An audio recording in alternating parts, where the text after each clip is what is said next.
ना कोई अमीर ना कोई गरीब होता है, ना कोई अमीर ना कोई गरीब होता है, मेरे शिव गुरु को चाहने वाला खुश नसीब होता है। सबसे पहले अपने शिव गुरु के चरणों में प्रणाम करती हूँ। आदि शक्ति माँ भवानी की चरणों में प्रणाम करती हूँ। साहब श्री हरेंद्रानंद उनकी धर्मपत्नी नीलम दीदी अनंत की चरणों में प्रणाम करती हूँ। मेरा प्रणाम अपने अपने चरणों में स्वीकार करें।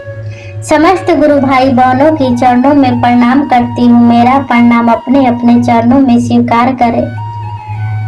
मैं एक छोटी सी कथा लेकर आई हूँ। मेरी कथा अच्छी लगी तो वीडियो को लाइक करें, चैनल को सब्सक्राइब करें, कमेंट बॉक्स में हर हर महादेव लिखें।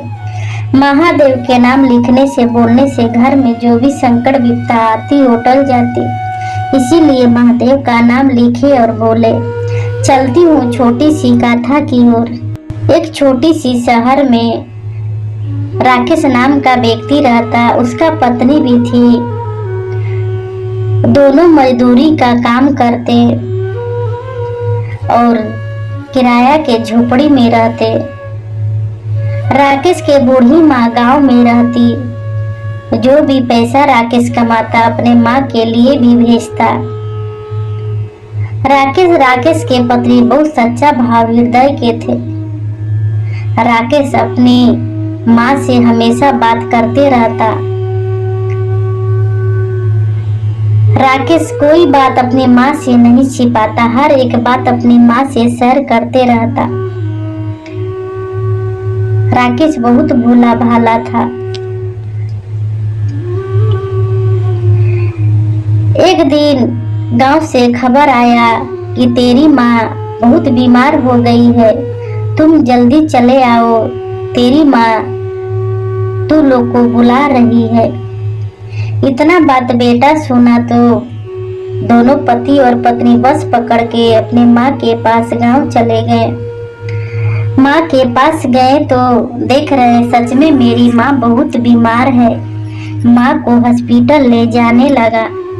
तभी माँ कहती, बेटा मैं हॉस्पिटल नहीं जाऊंगी क्योंकि मेरा अंतिम समय आ गया, भगवान का बुलावा आ गया है। बेटा कहने लगा, माँ तुम ऐसे क्यों बोल रही है? माँ कहती, बेटा मैं सच बोल रही हूँ। बेटा मैं अभी तक जीवित थी, तू लोग का देखना चाहती थी। तभी फिर माँ कहती, बेटा मैं तुझसे एक बात बोलना चाहती हूँ। बेटा कहता, माँ बोलो क्या बोलना चाहती हो? माँ कहती है, बेटा तुम शहर कमाने मत जाना, तुम घर पे रहकर अपने खेतों में काम करो। बेटा कहता, माँ वो तो खेत कितने सालों से बंजर पड़ा है, उसमें तो फसल होती नहीं है। माँ कहती, बेटा तेरा दादाजी उसी में फसल उपजाते थे, तू भी उपजाना, तेरी फसल अच्छी होगी। तुम मेहनत करना, मेहनत का फल हमेशा मीठा होता है। बेटा कहने लगा, ठीक है माँ मैं शहर नहीं जाऊंगा, मैं घर पे ही रहकर अपने खेतों में मेहनत करूंगा, फसल लगाऊंगा। ये बात सुनकर माँ बहुत खुश हो गई और माँ कहती, बेटा मेरा इच्छा यही था, तुमने मेरा इच्छा पूरी कर दी। मैं अब भगवान के पास खुशी खुशी चले जाऊंगी।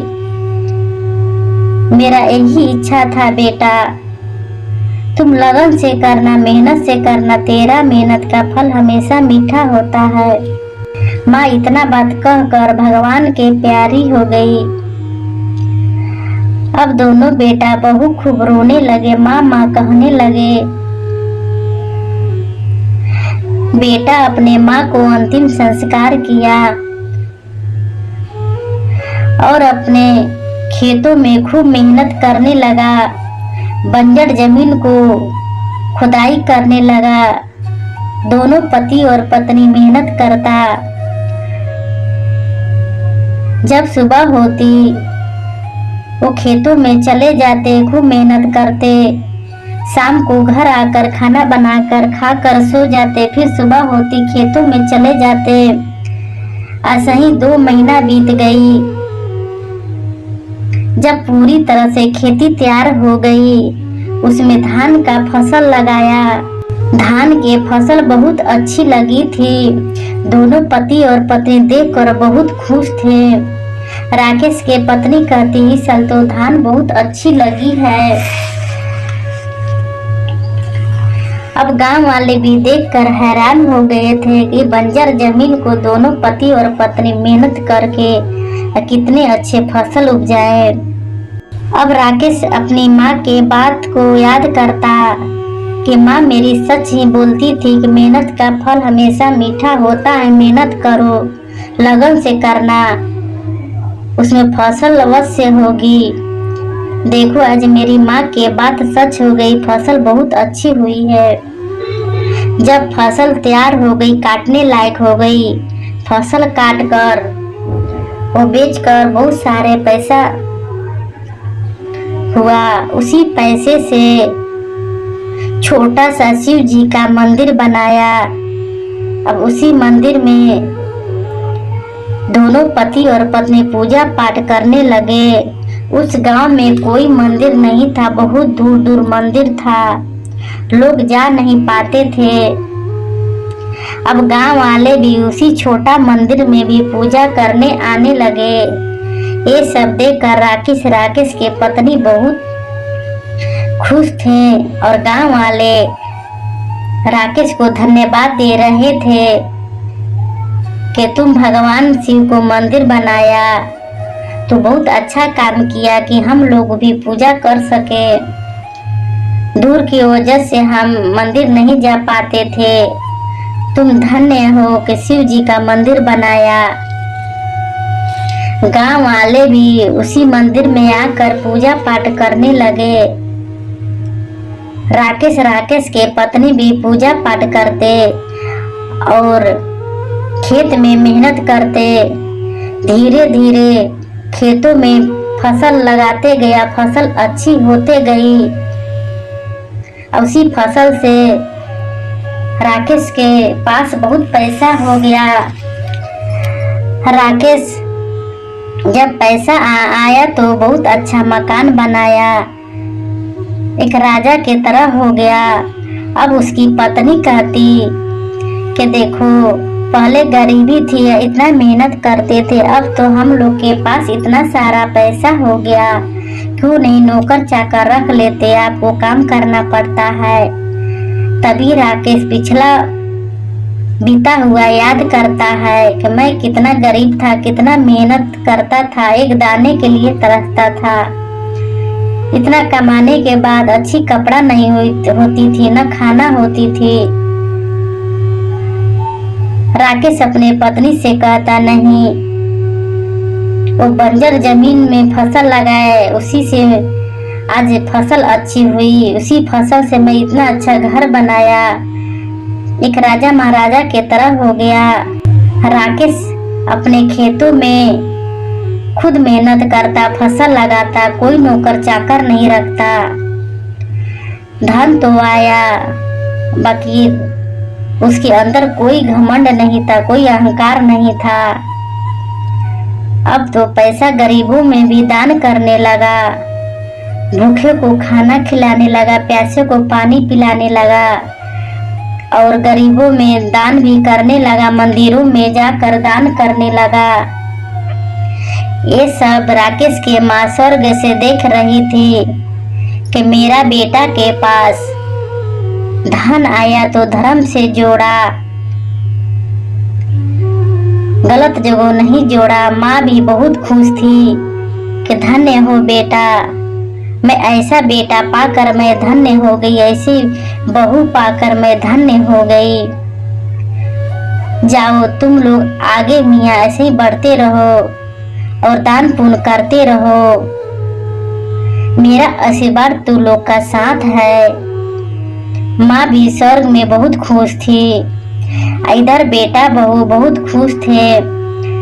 दोनों पति और पत्नी घर में काम करके खाना बनाकर खाकर खेतों में मेहनत करने चले जाते। इतना राजा महाराजा होने के बाद भी कोई नौकर चाकर नहीं रखे, वो मेहनत करते रहे। राकेश के अंदर कोई अहंकार नहीं आया, कोई घमंड नहीं हुआ। वो पहले जैसा था गरीबी में, अभी अमीरी में भी वो सही था। गांव वाले भी राकेश को बहुत धन्यवाद दे रहे थे कि धन्य है इसकी माँ की ऐसे बेटों को जन्म दी। तो देखिए मेरे महादेव सब पर दया करते हैं। देखिए राकेश अपने माँ से बहुत प्रेम भाव करता था, सच्चा भाव हृदय से अपने माँ को प्रेम करता था। देखिए माँ के चरणों में स्वर्ग होता है, चारों धाम होता है। माँ को सेवा कर लिए तो सोचो कि भगवान को सेवा कर लिए। माँ के ही चरणों में तो तीर्थ धाम होता है। देखिए राकेश कभी मंदिर दरबार नहीं जाता, बल्कि माँ को हमेशा याद करता, माँ के को बहुत प्रेम भाव देता।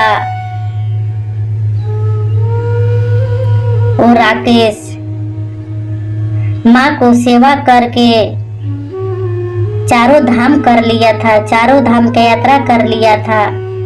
ये सब देखकर महादेव भी बहुत खुश थे कि बेटा अपने माँ को सेवा कर रहा है, प्रेम भाव दे रहा है। धन्य है ऐसा बेटा।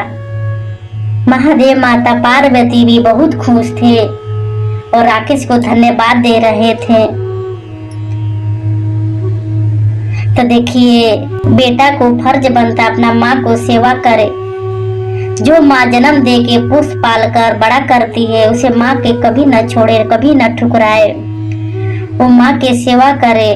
माँ के ही चरणों में चारों धाम होता है। जन्म देने वाली माँ को कभी न ठुकराए। माँ का आशीर्वाद हमेशा साथ रहता है, दुआ हमेशा साथ रहता है। जो बेटा अपने माँ को सेवा करता है वो कभी दुखी नहीं रहता है, हमेशा सुख रहता है। उस घर में कभी गरीबी नहीं आती, कभी दुख नहीं आती, विपद संकट नहीं आती। हर बेटा हर बेटी अपने माँ को सेवा करे, अपने माँ को न ठुकराए। तो देखिए मेरे महादेव सब पर दया करते हैं। जैसे राकेश अपने माँ को सेवा करके इतना सुख प्राप्त कर लिया, जीवन में आगे बढ़ते चला गया, वो सही आप और हम करें, अपने माँ को सेवा करें। माँ के ही चरणों में तीर्थ धाम रहता है, चारों धाम का यात्रा होता है। माँ के चरणों में स्वर्ग होता है। तो हर बेटा अपने माँ को सेवा करे, कभी न ठुकराए, माँ को कभी निरादर न करे, उसे आदर सम्मान दे। माँ तो माँ होती है, एक जगजननी माँ होती है, वो जन्म देने वाली माँ होती है। तो आइए भगवान शिव को अपना गुरु बनाए, अपना जीवन धन्य बनाए, अपना जीवन सफल बनाए। मेरे महादेव मेरे गुरु भाव से पार लगा देंगे। मेरे गुरु बहुत सुंदर गुरु हैं, बहुत अनमोल गुरु हैं। आइए भगवान शिव के अपना गुरु बनाए, अपना जीवन में उतारे, अपना मन में उतारे और महादेव के चरणों में लगे रहे और जगे रहे। आइए भगवान शिव को अपना गुरु बनाए, अपना जीवन धन्य बनाए, अपना जीवन सफल बनाए। मेरे महादेव मेरे गुरु भाव से पार लगा देंगे। मैं अपनी कथा इसे समाप्त करती हूँ। मेरी कथा अच्छी लगी तो वीडियो को लाइक करें, चैनल को सब्सक्राइब करें। फिर मिलूंगी अगले वीडियो में। नमः शिवाय, नमः शिवाय, नमः शिवाय।